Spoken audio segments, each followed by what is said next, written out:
All right, let's go explore a cave.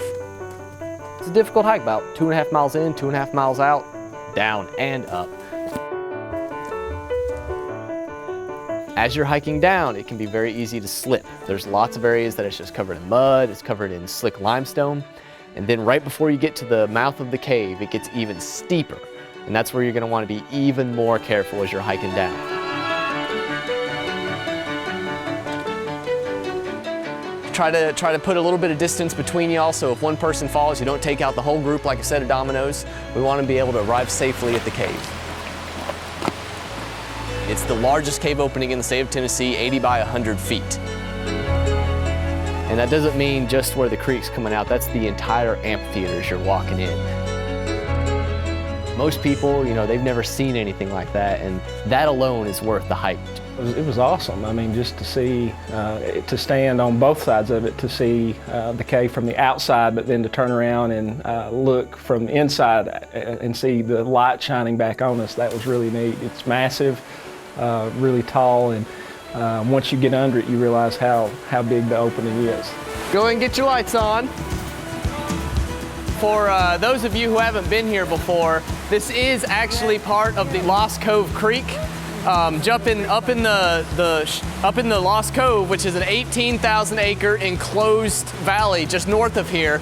It all drains, and as soon as it hits a big old limestone cliff, you just see it right under the ground there. It follows through, kind of seeps through the limestone layer until it comes out in Lost Cove Cave. It comes in and it follows the cave for about a mile worth of passages and exits right here. Y'all ready to start heading over? It's still shallow, so we're gonna get our feet just a little bit wet, but you know, try to avoid anything that looks knee deep. Do you know what area of the cave we're in? The first part, or the Twilight Zone. It is normally the area where you can still see a little bit of daylight. This is where a lot of your wildlife that lives outside of the cave, they kind of mingle around in here. This is the area most people see of a cave. A lot of people are afraid of the dark. They're afraid of getting lost. So they don't want to go too far into the cave. They kind of mingle around right here. You'll find the fires, the artifacts most of the time. We got our first test here. See how many of y'all can fit through a smaller opening. Who wants to try that? This is your first opportunity to see how well you like moving through the cave. Do not touch anything in the cave unless it's just this barren rock. If it's a formation, do not touch it. So, first thing to note here is do not step in the water if you can help it. But can you see anything in the water?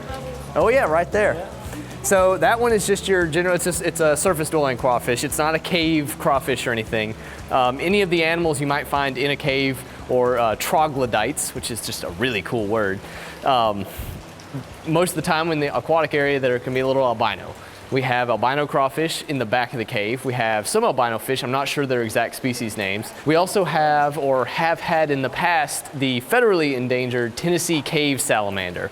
Now, instead of looking like your normal salamander, you know, kind of a long body, red spots, it's a very pale color, and it has the external gills. So if you see one of those, do not touch it. Let one of us know. We'll take a picture, and it'll be the first one spotted in a few years. Y'all ready to check out the icebox room?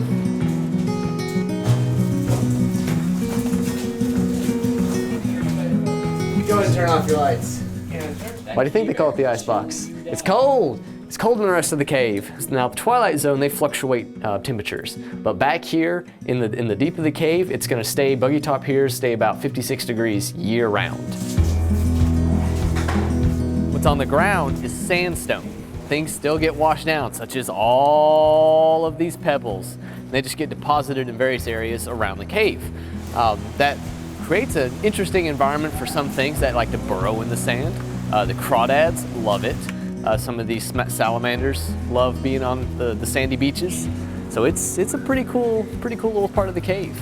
This is also the area that you'll find your different cave formations, such as behind us, you can see a pretty good example of a small, unfortunately broken stalactite.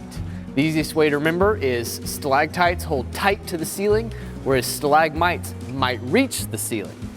And when they meet, they form a big, fancy scientific word called a column. We got one area up ahead. We're gonna have to do a little bit of fun navigation.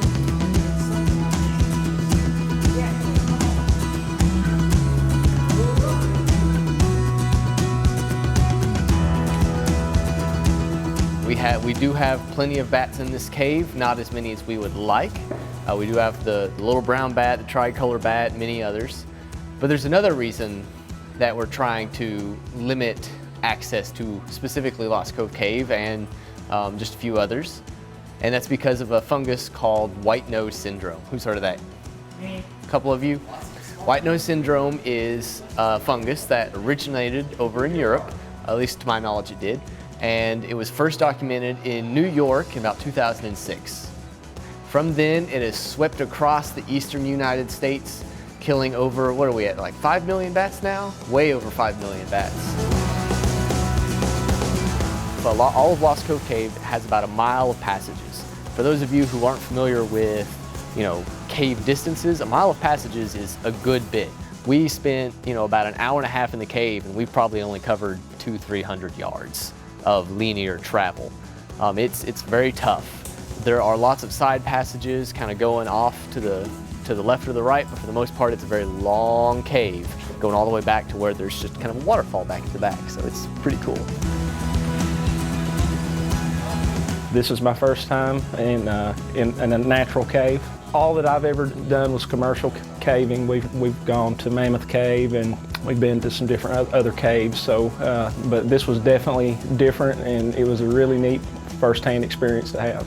This is a really cool cave, and I don't go caving that often, and it's nice to get out of the old routine.